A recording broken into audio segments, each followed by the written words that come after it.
আজকে আমরা এসেছি শিকারা রাইড করতে। শিকারা রাইড করা হয়ে গেছে, তারপরে এসে আমি ভিডিওটা করছি।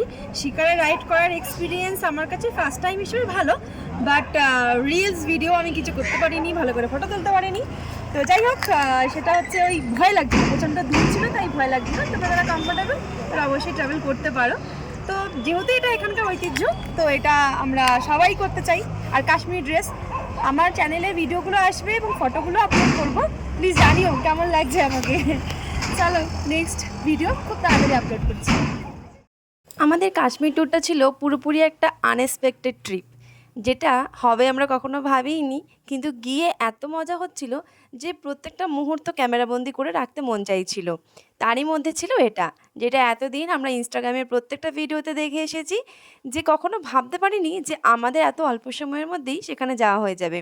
আর তার মধ্যে এত নৈসর্গিক দৃশ্য যে যতই দেখছি ততই যেন মন ভরে না, মনে হচ্ছে শুধু তাকিয়ে দেখি চারিদিকটা। এত সুন্দর জায়গা, হয়তো দ্বিতীয়বার আসতে পারবো কিনা জানি না, কিন্তু যেহেতু একবার এসেছি মন ভরে আনন্দ করে নিই। এটা ছিল শ্রীনগরের আমাদের প্রথম দিন, যেদিন আমরা সকালবেলা বেরিয়ে পেহেলগাম থেকে শ্রীনগরের হোটেলে গিয়ে লাঞ্চ করার পর রেস্ট নিয়ে বেরিয়ে গিয়েছিলাম ডাল লেকে শিকারা রাইড করতে। আর এই শিকারা রাইড নিয়ে আমার অনেক প্ল্যানিং ছিল, কিন্তু আমার একটু একটু মনে দুঃখ হয়েছিল লাস্টে যে আমি ভালো করে ফটো ভিডিও করতে পারিনি। সেটার অনেকগুলো রিজন ছিল, সেটা অন্য কোনো ভিডিওতে আমরা আলোচনা করব। কিন্তু এই যে যখন আমরা শিকারা রাইড করছিলাম, আমরা শেয়ার করেছিলাম, মানে আমাদের টিম মেম্বারদের সাথেই, তারাই আমাদের শিকারাতে ছিল। কিন্তু আমাদের ইচ্ছে ছিল একটা পার্সোনাল আমরা শিকারা নেব, কিন্তু সেই রকম ব্যবস্থা সেখানে পাইনি। তারপরে এই ড্রেস নিয়েও খুব একটা ভালো এক্সপিরিয়েন্স আমার ছিল না। প্রচণ্ড হাই প্রাইস, তার সাথে হচ্ছে খুব ব্যাড বিহেভিয়ার, আর খুব রুডলি বিহেভিয়ার। তো যেটা আমার একদম এই ট্রিপটা নয়, এই মুমেন্টটাকে একটুখানি ডাল করে দিয়েছিল। তার জন্য আমার মনটা একটু একটু খারাপ হয়ে গেছিলো।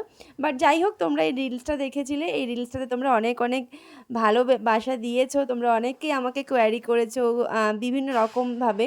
তো আমি চেষ্টা করেছি। আমরা শিকারা থেকে নিয়ে নিয়েছিলাম এই সুইট কর্ন, যেটা আমাদের ওয়েস্ট বেঙ্গলের মতন একদমই নয়। আমি ওয়েস্ট বেঙ্গলের কর্ন খেতে খুব ভালোবাসি, মানে এরকম পোড়ানো ভুট্টা আর কি। কিন্তু ওখানে না এই জিনিসগুলো খুব একটা ভালো খেতে ছিল না। আমি দুটো নিয়েছিলাম, নিয়ে তারপরে ফেলেও দিতে হয়েছে। আর বিশেষ করে এই জায়গাটা এসে সবাই রিলস বানায়, আমি দেখেছি, খুব ভালো লাগে। কিন্তু আমি যখন এই জায়গায় গিয়েছিলাম তার আগেই আমার রিলস বানানো হয়ে গিয়েছিল। শিকারাতে ওঠার পর থেকেই ওরা ড্রেস রেন্ট নেওয়ার জন্য এত মানে জোর জবরদস্তি করবে যে তোমরা না নিয়ে পারবেই না। আমার তো খুব একটা ইচ্ছে ছিল না, তারপরেও আমি নিতে বাধ্য হয়েছিলাম। যাই হোক, এটা ছিল আমাদের শিকারা।